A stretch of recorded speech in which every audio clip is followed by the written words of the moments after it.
Friends first January 8, 2025 shift 1 అంటే morning సెషన్లో జరిగినటువంటి పేపర్లో ఎలాంటి బిట్స్ అడిగాడు అన్నింటినీ రాసే ఫ్రెండ్స్. చూడండి స్పీడ్గా చూసేద్దాం.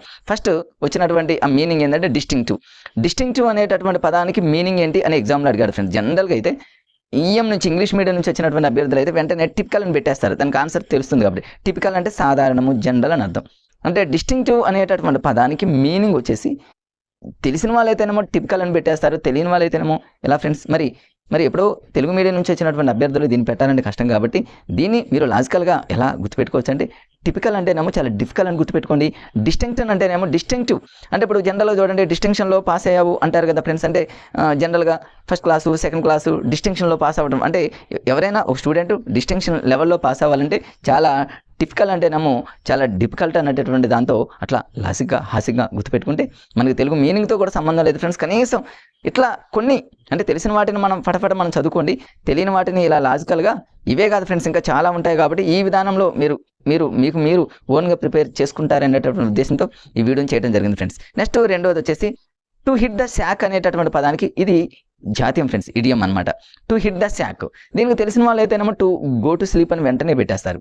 తెలియకపోయినప్పటికీ కూడా లాజిక్ ఇదొక జాతీయం ఫ్రెండ్స్. ఇడియం అనే పదానికి తెలుగు మీనింగ్ వచ్చేసి జాతీయం.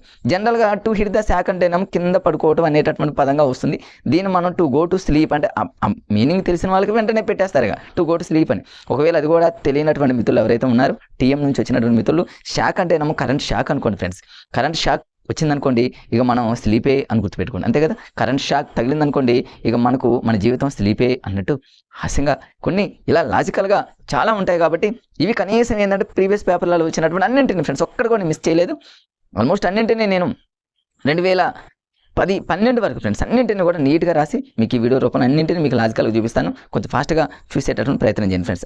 అది రెండోది. మూడోది వచ్చేసి ఇక్కడ యాంటోనిమ్ అడిగాడు ఫ్రెండ్స్. యాంటోనిమ్ లెథర్జిక్ అంటేనేమో అందరికీ తెలుసు బద్ధకం, నీరసం అని అర్థం అనమాట. లెథర్జిక్ అంటారు.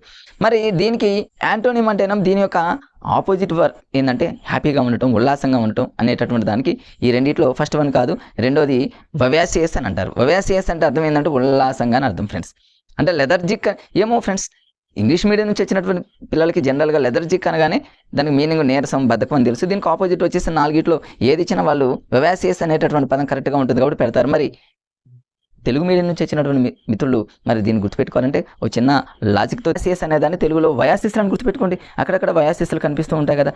ఆ వయాసిస్లనే లెథర్జిక్ అంటేనేమో వెదర్జిక్ అనుకోండి. అంటే వెదర్ అంటేనేమో వాతావరణం, మంచి వాతావరణం అనగానే మనకు వయాసిస్లు అనే దాంతో అంటే ఆ పదాన్ని కొంచెం మాడిఫైడ్ చేస్తూ ఆ రెండింటిని లింక్ చేస్తూ గుర్తుపెట్టుకోవడానికి ప్రయత్నం చేయండి. తెలుగు మీడియం నుంచి వచ్చినటువంటి